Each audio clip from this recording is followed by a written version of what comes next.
ওকে, তো আমরা বলছিলাম দুটো সিস্টেম যদি আলফা বিটা এরা যদি ইন ইকুইলিব্রিয়াম থাকে তাহলে আমরা বলবো যে একটার গিবস ফ্রি এনার্জি বা গিবস মুক্ত শক্তি আলফা ফেজের গিবস ফ্রি এনার্জি আর বিটা ফেজের গিবস ফ্রি এনার্জি এরা সমান হবে। উপরে একটা বার দিলাম, এর উপরে একটা বার দিলাম। বার দেওয়া মানে বোঝায় মোলার, মানে 1 মোল, অর্থাৎ মোলার গিবস ফ্রি এনার্জি। এটা কি? Gibbs free energy for alpha phase, বা ভালো করে বললে মোলার গিভস free energy for alpha phase. এটা মোলার গিভস free energy for beta phase. দুটো ফেজের গিভস ফ্রি এনার্জি সমান হতে হবে। তাহলে অ্যাট ইকুইলিব্রিয়াম সাম্যাবস্থায় কি জি বার আলফা সমান জি বার বিটা। গিভস ফ্রি এনার্জির একটা সূত্র আছে, থার্মোডাইনামিক্স থেকে পাওয়া যায়। সেটা কি?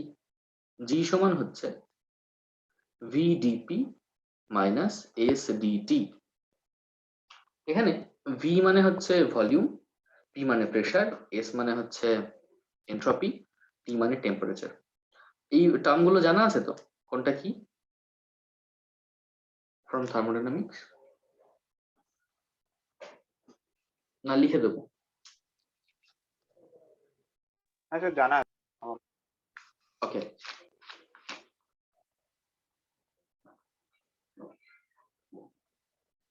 তাহলে যদি প্রত্যেকটা 1 মোলের জন্য ইকুয়েশনটা লিখি তাহলে এর মধ্যে বার দেব, V bar DP minus S bar DT. এগুলো তো ডিফারেন্সিয়াল, সেই জন্য এদের মধ্যে আর বার দিলাম না। এবার এই ইকুয়েশনটাকে মানে এটাকেই আমি আলফা ফেজের জন্য লিখি। তাহলে জি আলফা কি হবে? V alpha bar DP minus S alpha bar DT equal to V beta bar DP minus S beta bar DT. এটা হবে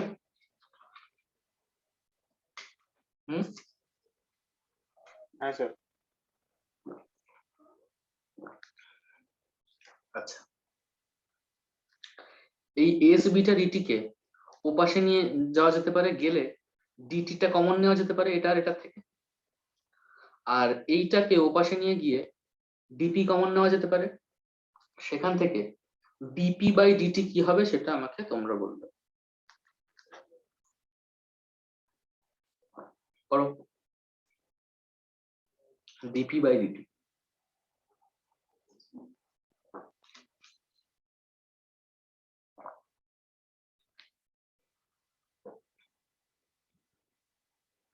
উপরে কি লিখবো, নিচে কি লিখবো?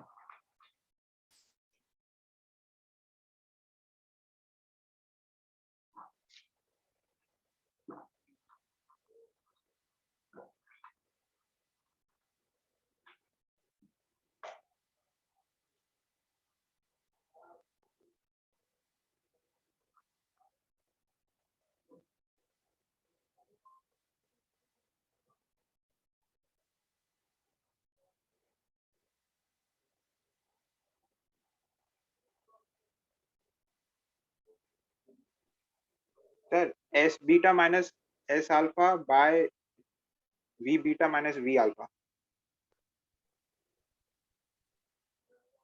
একটা করে বার আছে। Okay, Smita agri?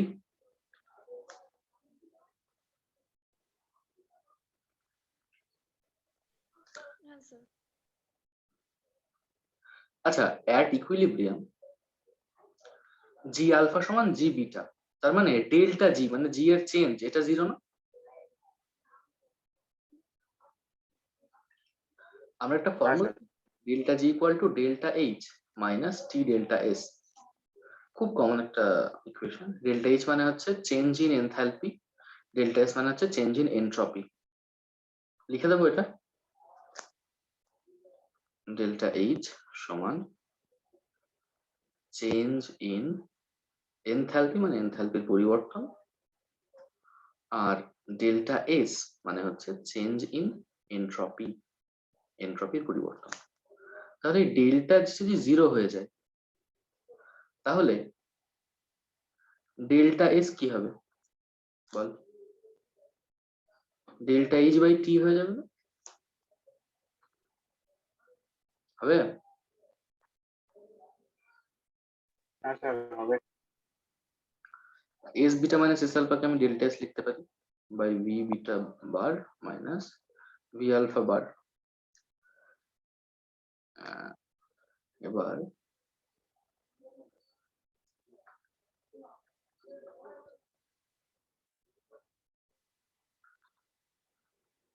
এটা কি লেখা যায়?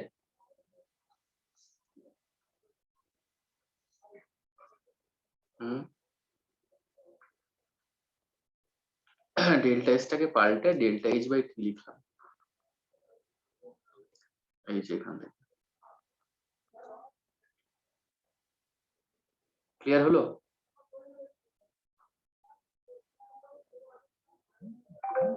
হুম, হ্যাঁ স্যার তার মানে আমাদের ফাইনাল ইকুয়েশন হলো DP by DT equal to delta H by বারটা দিচ্ছি না, তাহলে পি হলো বার, যাই হোক দিলেও কোনো ব্যাপার না, T into V beta minus V alpha. এই যে ইকুয়েশনটা পেলাম, এই ইকুয়েশনটাই হচ্ছে ক্ল্যাপেরান ইকুয়েশন। এটুকু লেখা হলে বল। এই প্রুফটা সিলেবাসে আছে, খুব ইম্পর্টেন্ট এই প্রুফটা, যেটা আমি করলাম জাস্ট, আসতে পারে পরীক্ষা। ক্ল্যাপেরন ইকুয়েশন।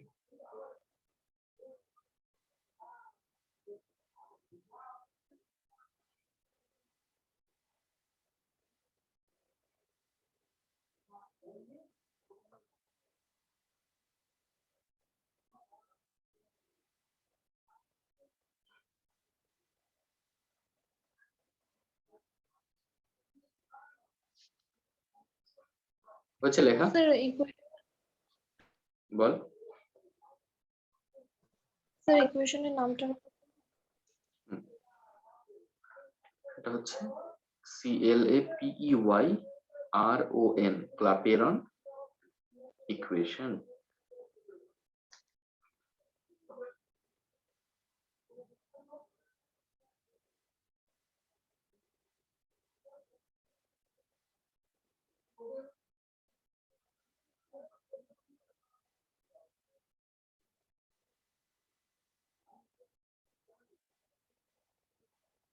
হয়েছে?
লেখা হলে বল আমাকে।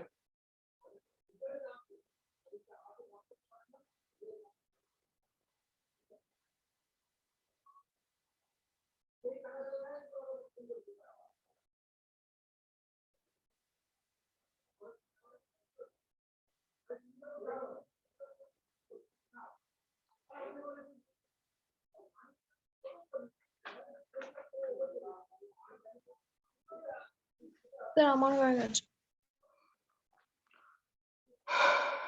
নিগম, স্যার 1 মিনিট দাঁড়ান, একটু বাকি আছে।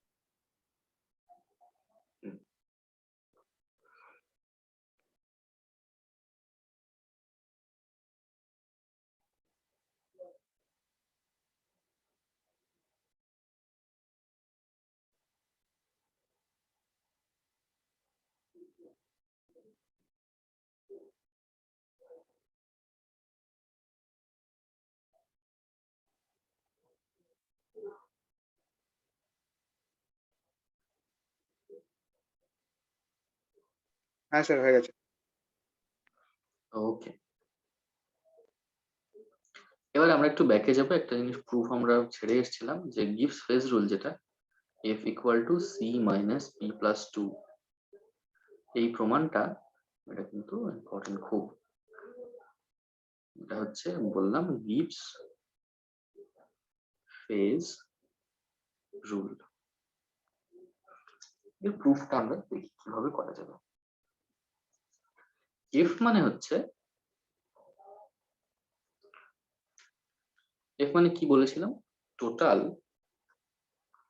Degree of freedom. Total degree of freedom মানে যে বলেছিলাম যে নাম্বার অফ ইন্ডিপেন্ডেন্ট ভেরিয়েবল, যে একটা সিস্টেমকে ডিফাইন করার জন্য যতগুলো ইন্ডিপেন্ডেন্ট ভেরিয়েবল লাগে, ইন্ডিপেন্ডেন্ট ভেরিয়েবল। দেখা যাক কতগুলো ইন্ডিপেন্ডেন্ট ভেরিয়েবল লাগে অ্যাকচুয়ালি। টোটাল যদি আমার কাছে সি কম্পোনেন্টস থাকে, সাপোজ আমি একটু মুছে দিই, আমার সঙ্গে সঙ্গেই নোটটা নিয়ে নেই। সাপোজ মনে করি যে আমার কাছে সি কম্পোনেন্টের সংখ্যা হচ্ছে সি, নাম্বার অফ কম্পোনেন্টস সমান সি, মানে এরকম নাম্বার অফ কম্পোনেন্ট, সিটা কম্পোনেন্ট আছে, each has p number of phases, small p number of phases। ধরো এর এরকম দুটো ফেজ আছে, এরও দুটো ফেজ আছে, এরও দুটো ফেজ আছে, number of phases. So total independent variable হয়ে যাবে, টোটাল ইন্ডিপেন্ডেন্ট ভ্যারিয়েবল কতগুলো হয়ে যাবে। এবার এই সিটা তো কম্পোনেন্ট আছে, ধরো এটা C1 C2 C3 এরকম, প্রত্যেকটার এক একটা করে ফেজ আছে, ধরো P1 P2 P1 P2। তাহলে একটা ইন্ডিপেন্ডেন্ট ভেরিয়েবল হয়ে গেল, একটা সেট হয়ে গেল C1 P1, একটা C1 P2, একটা C2 P1, একটা C2 P2। তার মানে এইভাবে করতে গেলে টোটাল ইন্ডিপেন্ডেন্ট ভেরিয়েবল হবে, যেহেতু টোটাল কম্পোনেন্ট সি ইন্টু প্রত্যেকটার পি নাম্বার অফ ফেজেস রয়েছে, তাই C into P, total independent variable এতগুলো হয়ে গেল। এবার হচ্ছে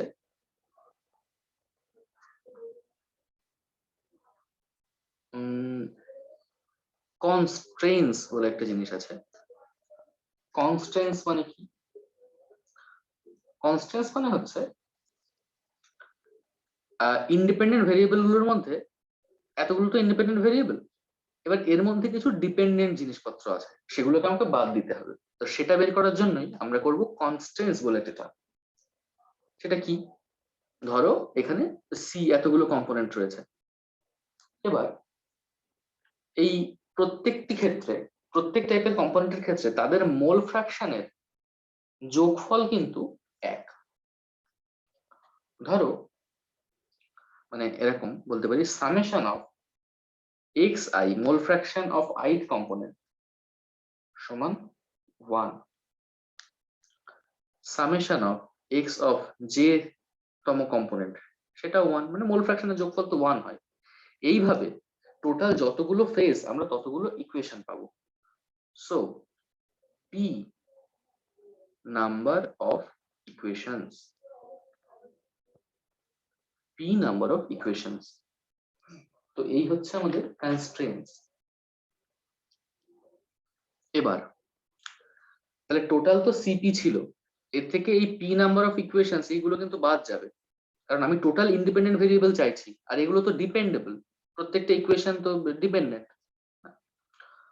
তো সেই জন্য এখানে পি নাম্বার অফ কনস্টিটিউয়েন্টস বাদ যাবে। টোটাল ডিগ্রি অফ ফ্রিডম যখন বের করবো, দেখবি এই সিপি থেকে এই পি এটা বাদ দেবো আমি। আরো কিছু জিনিস বাদ দিতে হবে, সেটা কি? ধরো তিনটে ফেজ আছে, সে 3 ফেজ আছে, আলফা বিটা গামা। তাহলে অ্যাট ইকুইলিব্রিয়াম, সাম্যাবস্থায়,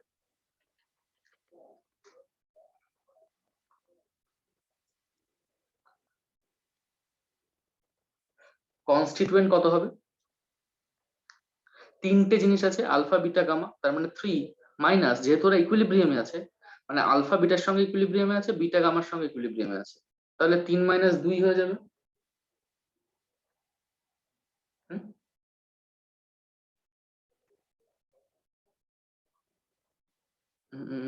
সরি একটুখানি ভুল হলো।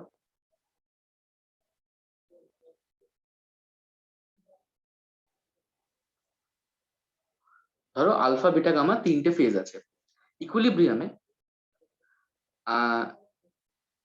জি বার অফ আলফা সমান জি বার অফ বিটা, আবার জি বার অফ বিটা সমান জি বার অফ গামা। এরকম আমি দুটো ইকুয়েশন পাচ্ছি। এবার সেই ইকুয়েশন গুলো পাচ্ছি মানে এরা তো আর ইন্ডিপেন্ডেন্ট হচ্ছে না, এরা ডিপেন্ডেন্ট হয়ে যাচ্ছে, কিন্তু টোটাল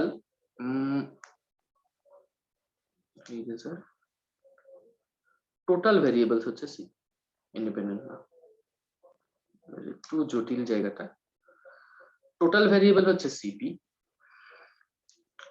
তার মধ্যে এখানে আমি পি নাম্বার অফ ইকুয়েশন পেলাম, পি নাম্বার অফ ইকুয়েশন। এইখানে আমি কতগুলো ইকুয়েশন পাচ্ছি দেখ, দুটো ইকুয়েশন পাচ্ছি যদি তিনটে ফেজ থাকে।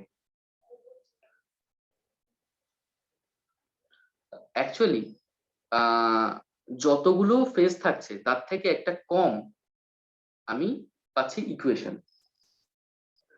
তাহলে একটা কম্পোনেন্টের জন্য যদি একটাই কম্পোনেন্ট থাকে, একটা কম্পোনেন্টের তিনটে ফেজ, একটা কম্পোনেন্টে যদি তিনটে ফেজ হয় তাহলে আমি পাচ্ছি 3 মাইনাস 1। ভালো করে বোঝ, একটা কম্পোনেন্টের যদি তিনটে ফেজ থাকে আলফা বিটা গামা, তাহলে আমি ইকুয়েশন পাচ্ছি দুটো। যদি ওই একটা কম্পোনেন্টেরই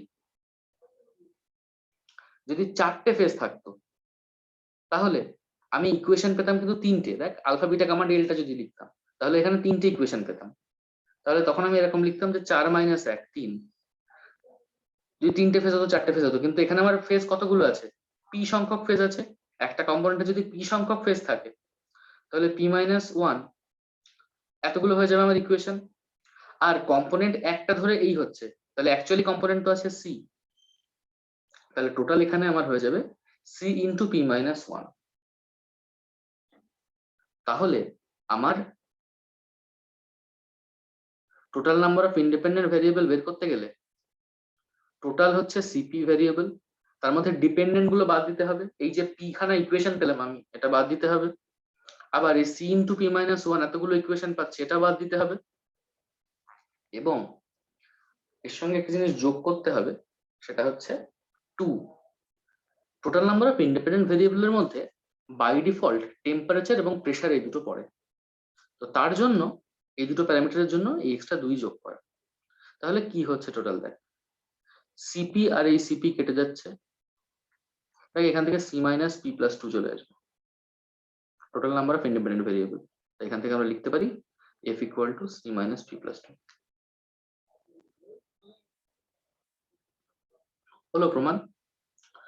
আলটিমেটলি টোটাল ভেরিয়েবল লিখলাম, টোটাল ভেরিয়েবল হচ্ছে সিপি, তার থেকে যদি ডিপেন্ডেন্ট গুলো বাদ দিই তাহলে ইন্ডিপেন্ডেন্ট পাবো। টোটাল সিপি, তার থেকে ডিপেন্ডেন্ট গুলো বাদ দিলাম, ডিপেন্ডেন্ট মানে ওই ইকুয়েশন যতগুলো পাবো। একটা কন্ডিশন ইউজ করে আমি পাচ্ছি পি সংখ্যক ইকুয়েশন, আর একটা কন্ডিশন ইউজ করে আমি পাচ্ছি সি ইন্টু পি মাইনাস 1 সংখ্যক equation. C into P minus 1 সংখ্যক ইকুয়েশন, আর টেম্পারেচার প্রেসারের জন্য এক্সট্রা 2। এটাই হচ্ছে total number of independent variable. এটা মানে করে আসছে সি মাইনাস পি প্লাস 2। এটাই গিভস ইকুয়েশন বা গিভস ফেজ ইকুয়েশন। বুঝে গেল?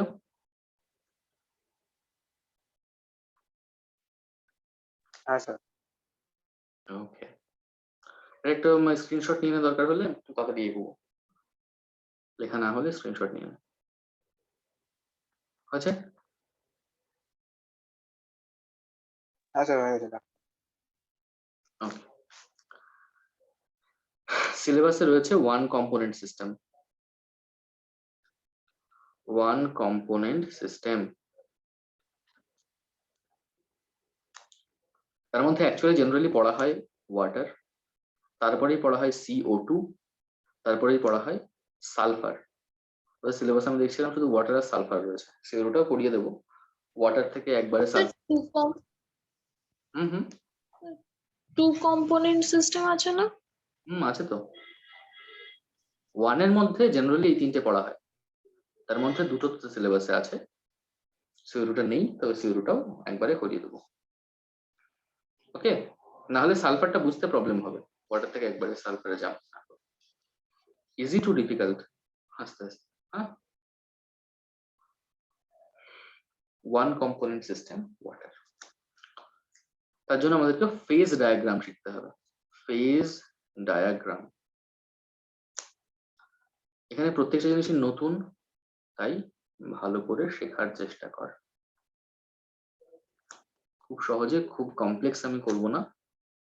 ওয়াটার ফেজ ডায়াগ্রাম হচ্ছে, এইদিকে থাকে যে অ্যাক্সিস সেটা হচ্ছে প্রেসার, এদিকে যে অ্যাক্সিস সেটা হচ্ছে টেম্পারেচার।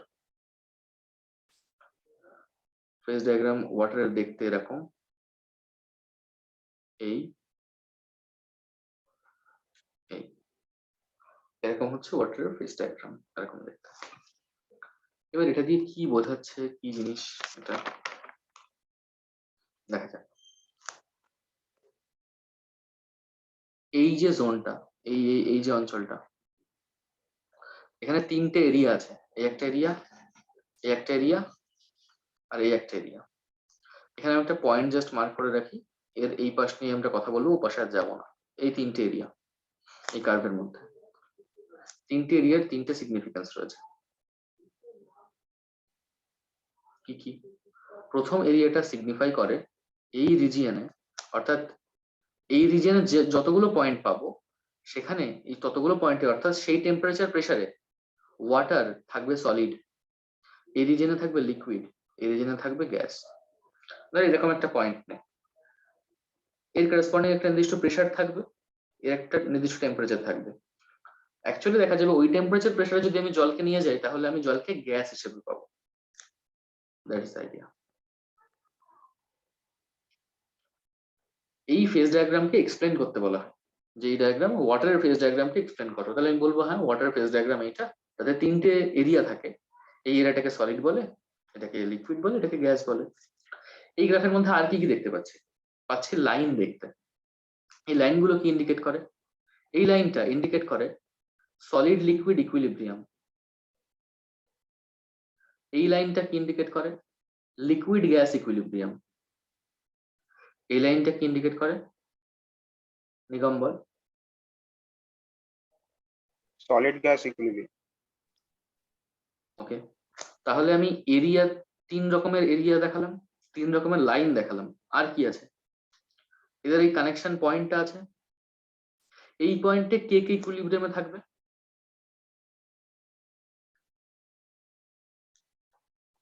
এই লাইনের দুপাশে দুজন ছিল, তাই তো বলছিলাম যে সলিড গ্যাস ইকুইলিব্রিয়াম এই লাইনটা ইন্ডিকেট করে। তাহলে এই পয়েন্টটা কে কে ইকুইলিব্রিয়ামে থাকবে? তিনটেই থাকবে। তিনটেই থাকবে। এই পয়েন্টটাকে বলা হয় ট্রিপল পয়েন্ট। ট্রিপল পয়েন্ট কাকে বলা হবে?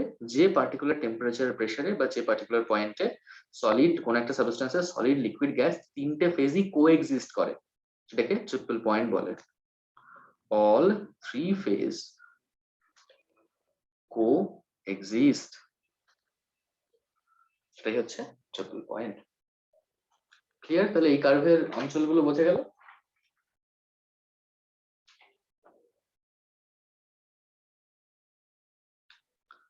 ওকে, এবার ডিগ্রি অফ ফ্রিডম বের করতে হবে প্রত্যেকটা জায়গার। সেটা আবার কি করে বের করব? ডিগ্রি অফ ফ্রিডম বলতে কি বোঝায়? যে একটা কোনো কিছুকে পরিমাপ করতে যতগুলো ইন্ডিপেন্ডেন্ট ভেরিয়েবল লাগে। এবার আমি এরিয়াগুলোর আমি ডিগ্রি অফ ফ্রিডম বের করবো, এফ এর ভ্যালু বের করবো। দেখ, এই এরিয়ার মধ্যে যে কোনো পয়েন্টকে ডিফাইন করার জন্য আমার কি দরকার? একটা প্রেসার দরকার, একটা টেম্পারেচার দরকার। তা না হলে কি আমি এই পয়েন্টটাকে ডিফাইন করতে পারবো? পারবো না। তাই এই এরিয়াটাকে বা এর যে কোনো এরিয়াকে ডিফাইন করার জন্য আমার দুটো প্যারামিটার লাগবে, একটা প্রেসার একটা টেম্পারেচার আমাকে বলতে হবে, ঠিক? তাই এর ডিগ্রি অফ ফ্রিডম এফ এর ভ্যালু ওই এরিয়ার জন্য, সলিড রিজিয়ন বা লিকুইড বা গ্যাসের জন্য 2।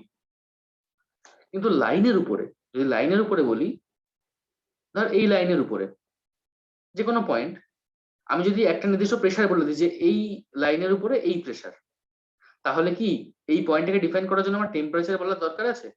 নেই তো। এই পয়েন্টটা আমি যদি জানতে পারি তাহলে তার প্রেসার জানা থাকলে আমি তার টেম্পারেচারও বলতে পারবো। কিন্তু এরকম কোনো পয়েন্টে প্রেসার জানা থাকলে আমি টেম্পারেচার সেটা নাও হতে পারে, বা এই টেম্পারেচারে প্রেসার এটা না হয়ে এটাও হতে পারে, সেটাও তো এই লাইনের উপরেই আসছে। তাহলে এরিয়ার জন্য দুটো পয়েন্ট লাগছেই, কিন্তু লাইনের জন্য আমার একটা পয়েন্টই সাফিসিয়েন্ট, হয় প্রেসার বা টেম্পারেচার, যে কোনো একটা জানলেই হবে। একটা জানলেই আমি অন্যটা বুঝতে পারবো। তাই লাইনের জন্য ডিগ্রি অফ ফ্রিডম হয়ে গেল 2। আর ট্রিপল পয়েন্টের জন্য ফিক্সড, প্রত্যেকটা সাবস্টেন্সের ট্রিপল পয়েন্ট ফিক্সড, এর টেম্পারেচার প্রেসার সব ফিক্সড। এই ট্রিপল পয়েন্টের জন্য এটা 2 না, এটা 1 হবে, সরি। আর ট্রিপল পয়েন্টের জন্য 0। এই তিনটা কি বোঝাতে পারলাম ডিগ্রি অফ ফ্রিডম কি করে বের করছি? হ্যাঁ স্যার। ওকে, তাহলে এর যখন টেম্পারেচার প্রেসার ফিক্স, তাহলে আমি ভ্যালুটা লিখেই দিই। টেম্পারেচারটা হচ্ছে 0.0075 ডিগ্রি সেলসিয়াস, প্রেসারটা হচ্ছে 0.006 atm। ওকে, ধরা যাক তুই রয়েছিস এরকম কোন একটা প্রেসারে, এই অবস্থায় তুই টেম্পারেচার বাড়াচ্ছিস বাড়াচ্ছিস বাড়াচ্ছিস, তার মানে এই অবস্থায় তুই সলিডে রয়েছিস। টেম্পারেচার বাড়াতে বাড়াতে একটা সময় সলিড আর গ্যাসের ইকুইলিব্রিয়াম চলে আসবে। আরো টেম্পারেচার বাড়ালে ও সলিড থেকে গ্যাসে চলে যাবে, ও কিন্তু লিকুইডে আর যাবে না। প্র্যাকটিক্যালি চিন্তা করে, এটা আমরা জানতাম না বোধহয় কেউ এর আগে, যে জল আমরা জানি সলিড থেকে লিকুইড হয় তারপরে গ্যাস হয়। কিন্তু আমি যদি ঠিক এই ট্রিপল পয়েন্টের নিচে যে কোনো প্রেসারে আমি যদি আমি জলকে হিট করতে থাকি, তাহলে ও কি আর লিকুইডে যেতে পারছে না। লিকুইডে যাবে যদি ট্রিপল পয়েন্টের উপরের কোনো প্রেসারে আমরা যাই। এইরকম একটা প্রেসারে নিয়ে এবার যদি আমি টেম্পারেচার বাড়াই সলিড থেকে, এখানে আসলে সলিড লিকুইড ইকুইলিব্রিয়াম হলো, এখানে গিয়ে ও আবার পুরোটাই লিকুইড, এখানে আবার গিয়ে লিকুইড গ্যাসের ইকুইলিব্রিয়াম হলো, তারপরে আবার গ্যাসে চলে গেল। তাহলে এই ক্ষেত্রে সলিড থেকে লিকুইড থেকে গ্যাস। কিন্তু যদি আমরা ট্রিপল পয়েন্টের নিচের কোনো প্রেসারে রেখে টেম্পারেচার বাড়াই, তাহলে ও ডাইরেক্ট সলিড থেকে গ্যাসে যাবে। ক্লিয়ার? হ্যাঁ স্যার। ওকে,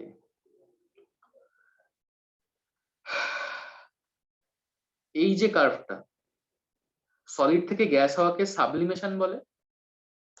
তাই এই লাইনটাকে বলা হবে, ধর আমি এ বি সি পয়েন্ট নাম দিলাম, এটাকে ও বলছি, তাহলে এ ও কার্ভটাকে আমি বলবো সাবলিমেশন কার্ভ। Sublimation curve. মানে বি ও কার্ভটাকে কি বলবো? বল।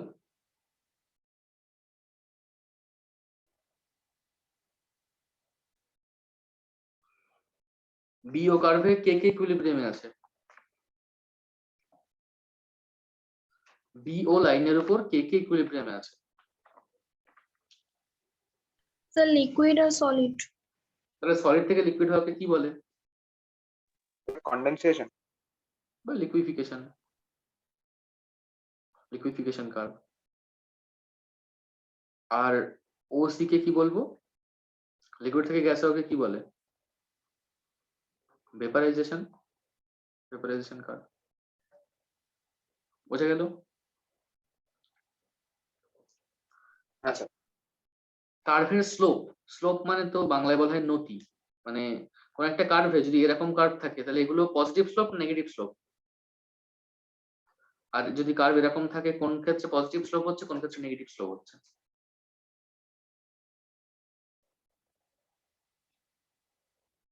স্যার উপরটা পজিটিভ, নিচেরটা নেগেটিভ। এবার এ ও বি ও ও সি তিনটে কার্ভের স্লোপ বল, কোনটা পজিটিভ কোনটা নেগেটিভ?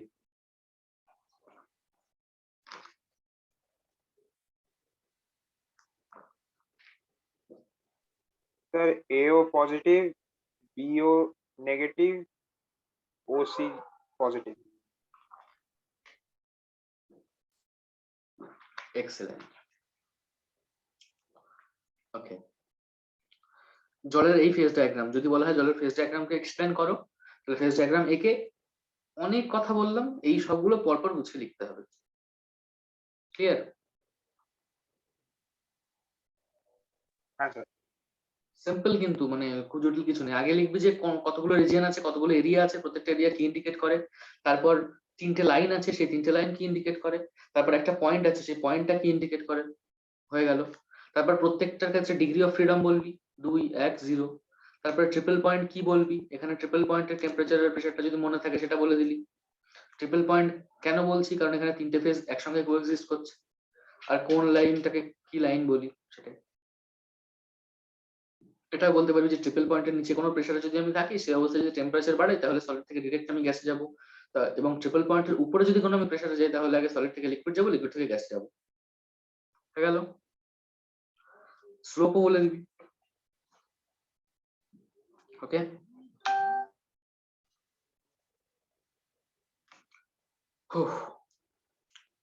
সিমিলার কার্ভ হচ্ছে সালফারের ক্ষেত্রে। আমি কার্ভটা এঁকে দিচ্ছি, এবার আমি জিজ্ঞাসা করব। সালফারের কার্ভ হচ্ছে, সালফারটাও একটা ওয়ান কম্পোনেন্ট সিস্টেম। এটা হচ্ছে ওয়াটার গেল, হ্যাঁ, ওয়াটারের ওয়ান কম্পোনেন্ট সিস্টেম ওয়াটার। এবার আঁকবো আমি সালফারের ফেজ ডায়াগ্রাম।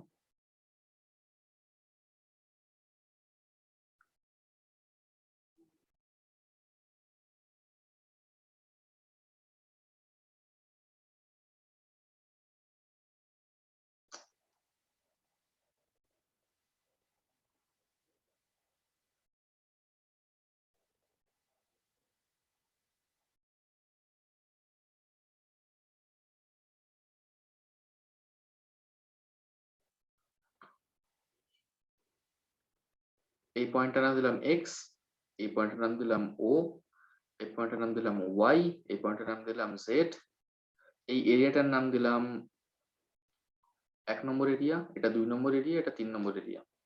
এটা হচ্ছে CO2 এর ফেজ ডায়াগ্রাম। এদিকে রয়েছে প্রেসার, এদিকে রয়েছে টেম্পারেচার।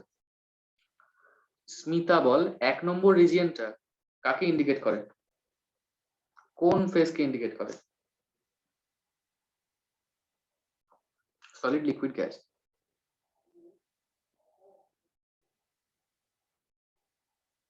স্যার ওটা সলিড কে সলিড মানে hit করে পাশে। ওকে, 2 নম্বর 3 নম্বর বল। স্যার 2 নম্বরটা হচ্ছে লিকুইড আর 3 নম্বর হচ্ছে গ্যাস। এবার লাইন গুলো বল, ও এক্স লাইনটা কি ইন্ডিকেট করে, ওখানে কে কে ইকুইলিব্রিয়ামে আছে ও এক্স লাইনে? স্যার ও এক্স লাইন হচ্ছে সলিড আর গ্যাস এগুলি, বাকিগুলো বল, সলিড আর গ্যাস আছে। বাকিগুলো বল। স্যার বাকি হচ্ছে ও আর জেড এ হচ্ছে গ্যাস আর লিকুইড, ওকে, আর ও ওয়াই তে হচ্ছে সলিড আর লিকুইড। খুব ভালো। এবার নিগম বল, প্রত্যেকটা এরিয়া, প্রত্যেকটা লাইন, প্রত্যেকটা পয়েন্টের degree of freedom ball.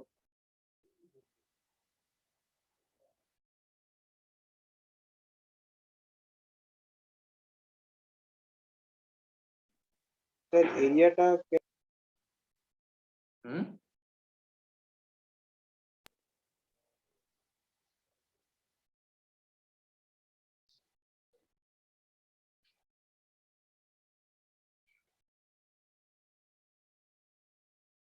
Sir এটা আপনি সালফারেটটা করাচ্ছেন তো?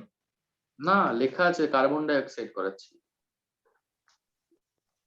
স্যার ওর জন্যই জিজ্ঞাসা করেন। হুম, বল বল বল।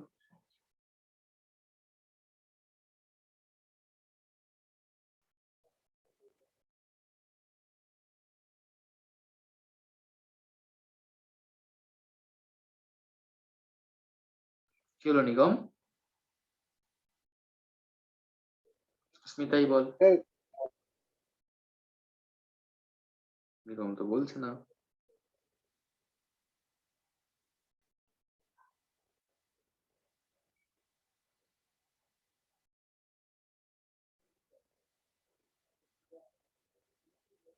কি রে, বলবি কেউ?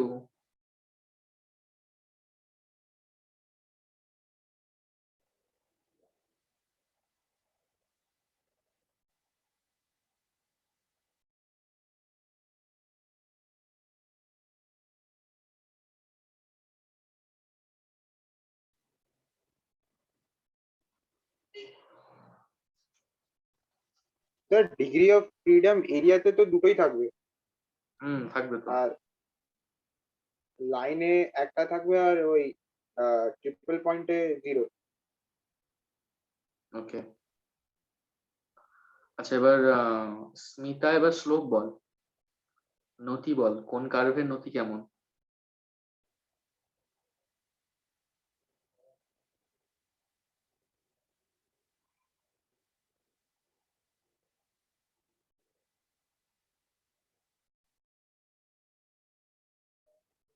স্যার ও এক্সটা হচ্ছে সাবলিমেশন কার্ভ। তার শ্লোক কি, পজিটিভ না নেগেটিভ? পজিটিভ। ওকে, আর ও ওয়াইটা হচ্ছে লিকুইফিকেশন, ওটা মাইনাস। মাইনাস? সত্যি মাইনাস? কার্ভ এরকম হলে তো মাইনাস হয়, নেগেটিভ হয়। তো এই কার্ভে লিকুইফিকেশন কার্ভটা এরকম ছিল বলে মাইনাস। এখানে কি ওরকম আছে না এরকম আছে? না না স্যার, এটা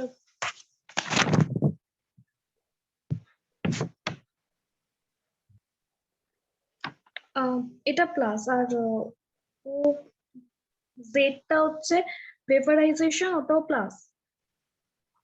নিগমের কি মতামত? হ্যাঁ স্যার, তিনটেই তো প্লাস হবে, কেন তিনটেই তো পজিটিভ। তাহলে এই ফেজ ডায়াগ্রাম ওয়াটার আর কার্বন ডাই অক্সাইডের ডিফারেন্সটা কোথায়? শুধু ওই ফেজ ডায়াগ্রামের লিকুইফিকেশন কার্ভের স্লোপের ডিফারেন্স, ঠিক? হুম, হ্যাঁ স্যার, ওটা নেগেটিভ আর এটা পজিটিভ। ওকে। আচ্ছা, সেকেন্ড লিকুইফিকেশন কার্ভটাকে ফিউশন কার্ভ বলা হয়, এটা লিখে রাখ। লিকুইফিকেশন কার্ভকে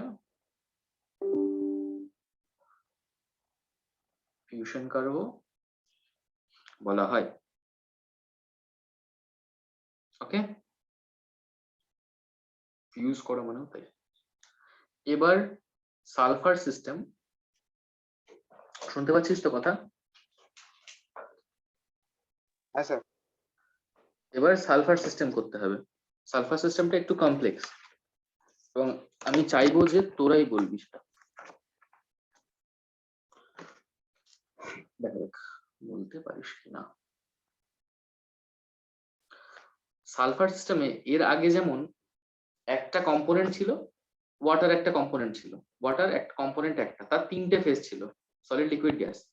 সালফারও একটা কম্পোনেন্ট যার চারটে phase, solid solid liquid gas, দুটো সলিড ফেজ, একটা রম্বিক রম্বিক সালফার, আরেকটা কি জানা আছে? দুই রকমের সালফার পাওয়া যায়।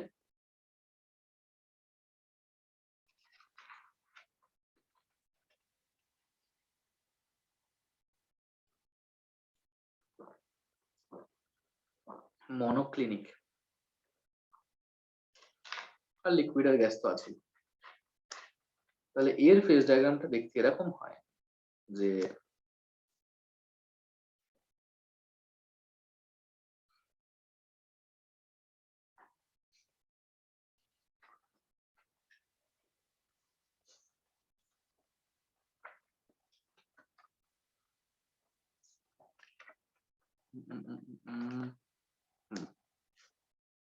ছবিটা আঁকছি। আচ্ছা, অন্য কালার নিয়ে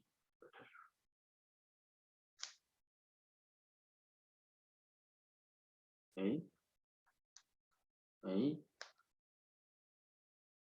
এই এই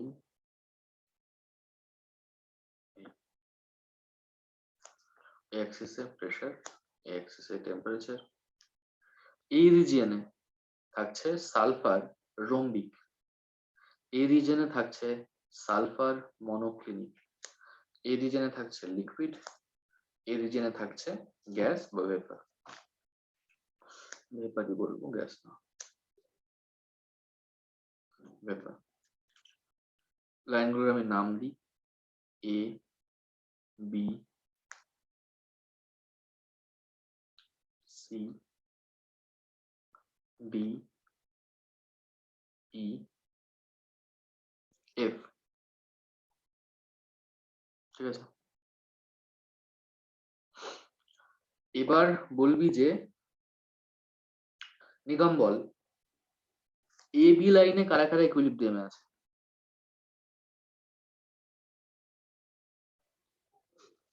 এ বি লাইনে কারা কারা ইকুইলিব্রিয়ামে আছে?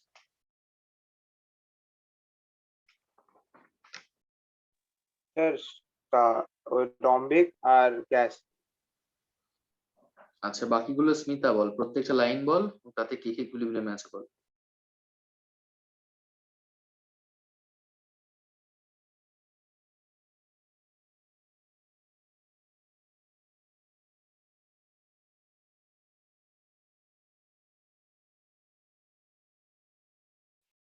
বলা যাবে?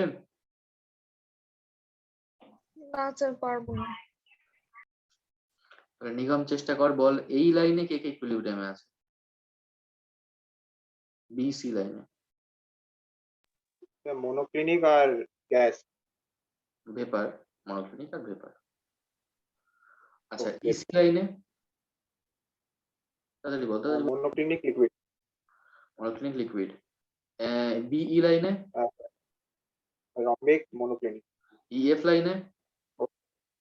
রম্বিক আর লিকুইড। সিডি লাইনে? আর এটা লিকুইড, লিকুইড আর ভেপার। ওকে, এই তো হয়ে গেল। এবার লাইনের উপর ডিগ্রি অফ ফ্রিডম কি হয়? যে কোনো লাইনের উপর? একটা। এরিয়ার উপর? দুটো।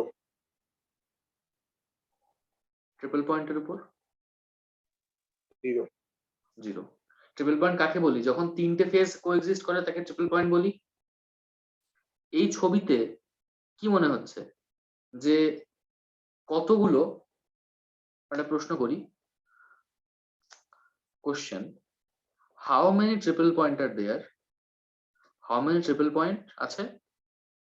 How many are stable? কতগুলো ট্রিপল পয়েন্ট আছে এবং তার মধ্যে কতগুলো স্টেবল? দেখে কি মনে হচ্ছে কতগুলো এমন পয়েন্ট আছে যেখানে তিনটে ফেজ কোএক্সিস্ট করছে? কোন কোন পয়েন্ট?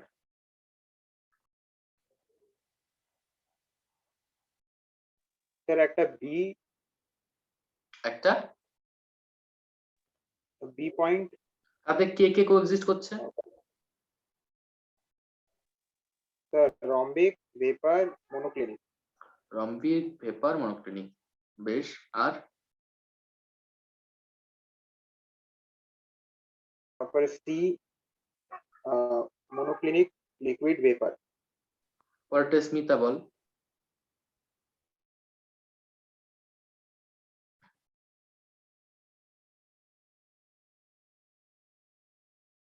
স্মিতা বুঝতে পারছিস না এগুলো?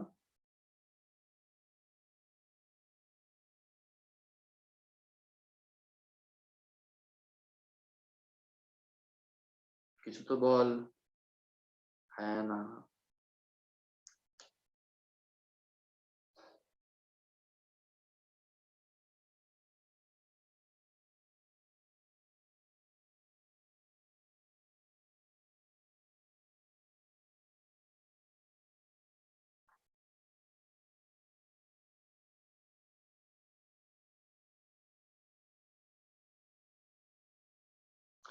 নিগমি বল, নেক্সট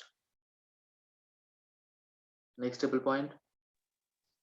স্যার ই হবে রম্বিক, মনোক্লিনিক আর লিকুইড। লিকুইড। আরো একটা ইকুইলিব্রিয়াম আছে, ট্রিপল পয়েন্ট আছে, যেটা আমরা এভাবে ভিজুয়ালাইজ করতে পারছি না। সেটা হচ্ছে এই এ বি লাইনকে ধর আমি একটু এগিয়ে নিয়ে গেলাম, এরকম জায়গায় চলে আসবে। মানে শুধু এই সলিড ভেপার লাইন, এই লাইনটাকে আর যদি একটু এগিয়ে নিয়ে আসি এখানে চলে আসবে। এই লাইনটাকে যদি নিয়ে আসি এরকম এদিকে একটু এসে এইখানে একটা ট্রিপল পয়েন্ট তৈরি হবে। এই অবস্থায় থাকা মানে এখানে একটা ইকুইলিব্রিয়াম আছে, তো এখানে একটা ইকুইলিব্রিয়াম আছে, এটা লাইন, তো দুপাশে ইকুইলিব্রিয়াম থাকবে। এই ইকুইলিব্রিয়াম, ওই ইকুইলিব্রিয়ামকে বলা হয় মেটাস্টেবল ইকুইলিব্রিয়াম।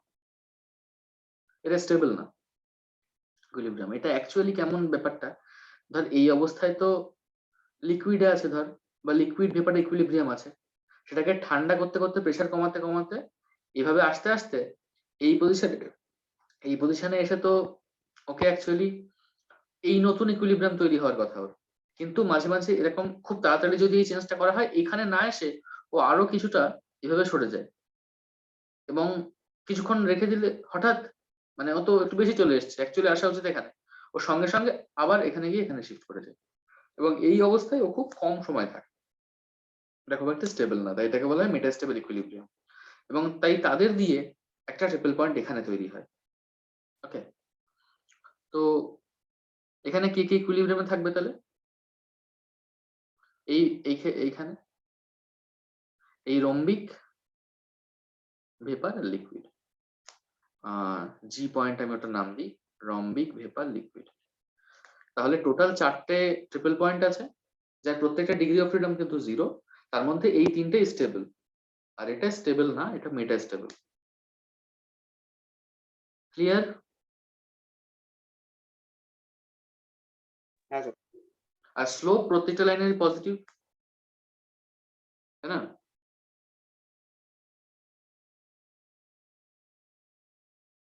স্যার ইসিটা কি হবে তাহলে? ওটা তো নেগেটিভ হবে। কোনটা নেগেটিভ হবে? ইসি ইসি ইসি, হ্যাঁ হ্যাঁ হ্যাঁ, এই ইসিটা নেগেটিভ, ঠিক, ইসিটা নেগেটিভ হবে। অ্যাকচুয়ালি আমি বোধহয় একটু ভুল লিখেছি, না না ইসি নেগেটিভ হবে না, আমি একটু ভুল লিখেছি। ছবিটা আমি আরেকবার আছি, ছবিটা এই তো, এটা অ্যাকচুয়ালি ধর এরকম কি এরকম হবে, হয়ে এখান থেকে যাবে, মানে পজিটিভ। এখানে আর যদি ছোট করে আঁকি, এই এই এই না, স্ক্রিন থেকে বেরিয়ে যাচ্ছে আবার, এই এই এটা এরকম, এটা এরকম হয়ে এখান থেকে, ক্লিয়ার? সবই পজিটিভ, হ্যাঁ স্যার। এটাই ব্যাপার। তাহলে সালফার সিস্টেম সম্পর্কে বললেও লিখতে পারবি বুঝিয়ে? হ্যাঁ স্যার। ওকে, আচ্ছা এই যে স্লোপ গুলো বলছি পজিটিভ, এই স্লোপ মানে এই ওয়াই অ্যাক্সিস এর চেঞ্জ বা এক্স অ্যাক্সিস এর চেঞ্জ, এটা সিম্পল জিওমেট্রি। এই ক্ষেত্রে স্লোপ মানে প্রত্যেকটা লাইনের স্লোপ বলতে আমরা কিন্তু ডিপি বাই ডিটি কে বোঝাচ্ছি। ডিপি মানে ওয়াই অ্যাক্সিস এর চেঞ্জ, ডিপি ওয়াই অ্যাক্সিস এর চেঞ্জ বাই এক্স অ্যাক্সিস এর চেঞ্জ, এটাই কিন্তু স্লোপ। বা নতির সঙ্গে আমরা ছোটবেলায় পড়েছি যে এক্স অ্যাক্সিস এর চেঞ্জ বাই ওয়াই অ্যাক্সিস এর চেঞ্জ, সরি ওয়াই অ্যাক্সিস এর চেঞ্জ বাই এক্স অ্যাক্সিস এর চেঞ্জ, ডিপি বাই ডিটি। আর আমাদের যে ক্লসিয়াস ক্ল্যাপেরান ইকুয়েশন আমরা পড়লাম, তারাও কিন্তু সেই ডিপি বাই ডিটি কেই ক্যালকুলেট করছে। ওকে, দেখ ক্লসিয়াস ক্ল্যাপেরান ইকুয়েশনে কিন্তু আমরা সেটাই ক্যালকুলেট করলাম।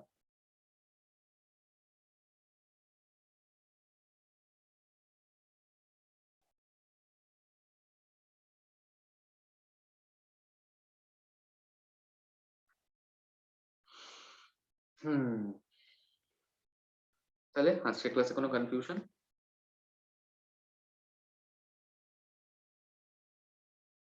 না স্যার, কোনো কনফিউশন নেই। তো সিলেবাসে যা ছিল আমি বলি, ফেজ ছিল, কম্পোনেন্ট ছিল, ডিগ্রি অফ ফ্রিডম ছিল, ফেজ রুল ছিল, তার ডেরিভেশন ছিল করলাম, তারপরে ক্ল্যাপেরান ইকুয়েশন হলো। আচ্ছা একটা জিনিস করানো হয়নি, এটা মুছে দিচ্ছি, স্ক্রিনশট নিয়ে নে একটা, খুব ছোট্ট একটা জিনিস।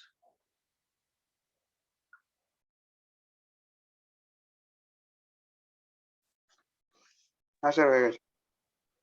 ওকে, যে ক্ল্যাপেরান ইকুয়েশন করলাম তার পাশেই ছোট্ট করে লিখবি ক্লসিয়াস ক্ল্যাপেরান ইকুয়েশন।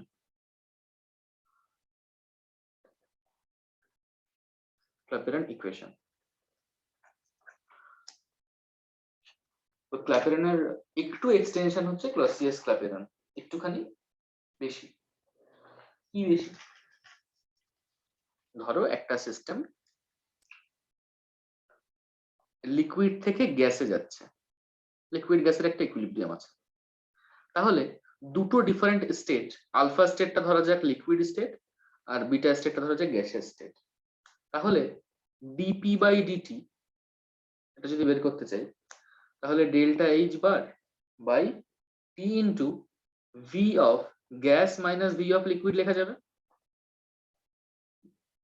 আগের ইকুয়েশনটা দিয়ে দেখ, V beta minus V alpha ছিল, তো এখানে V gas minus V liquid লেখা যাবে।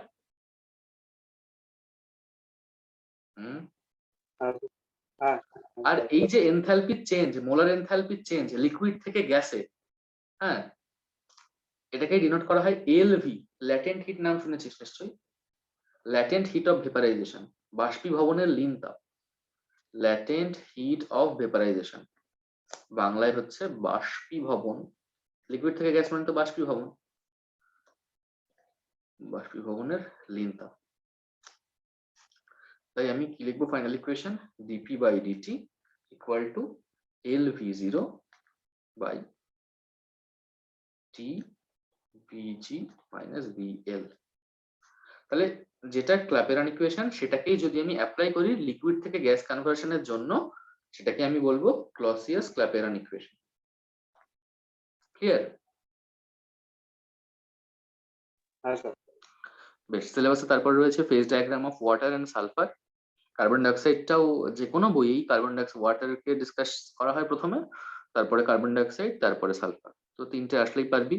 ওয়াটার কার্বন ডাইঅক্সাইড যে ফেজ ডায়াগ্রাম আঁকাটা প্র্যাকটিস করবি, বাকিগুলো তো মুখস্থই হয়ে গেল বোধহয় এখন। ওয়াটার কার্বন ডাইঅক্সাইড ডিফারেন্স শুধু একটা কার্ভের স্লোপে, আর সালফারে হচ্ছে চারটে ফেজ, তাই একটু কমপ্লেক্স। তার মধ্যে একটা মেটা স্টেবল, একটা ট্রিপল পয়েন্ট আছে, চারটে ট্রিপল পয়েন্ট, তার মধ্যে তিনটে স্টেবল, একটা মেটা স্টেবল।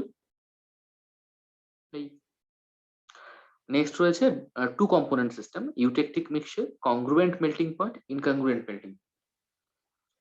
দেখা যাক কোনটা কি করা যায়। আজকে এই অবধি থাক। তাহলে আজকে ক্লাসে কোনো কনফিউশন এই অবধি? কোনো টপিক যদি মনে হয় আবার বলে দেওয়া উচিত, বল। দেখে না একবার খাতা, একবার তাও দেখে না এনি পয়েন্ট।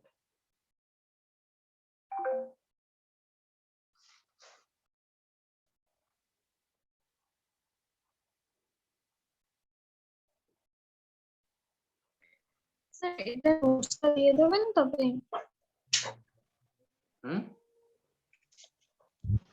তোর লাগার কথা নয়, সবই তো করানো হলো।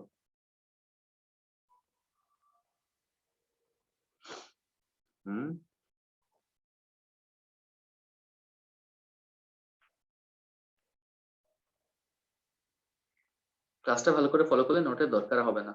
ক্লাসে যা যা হলো সেটা পুরোটা পড় নিজে, ওকে? তার মধ্যে কোনো কনফিউশন থাকলে জিজ্ঞাসা কর।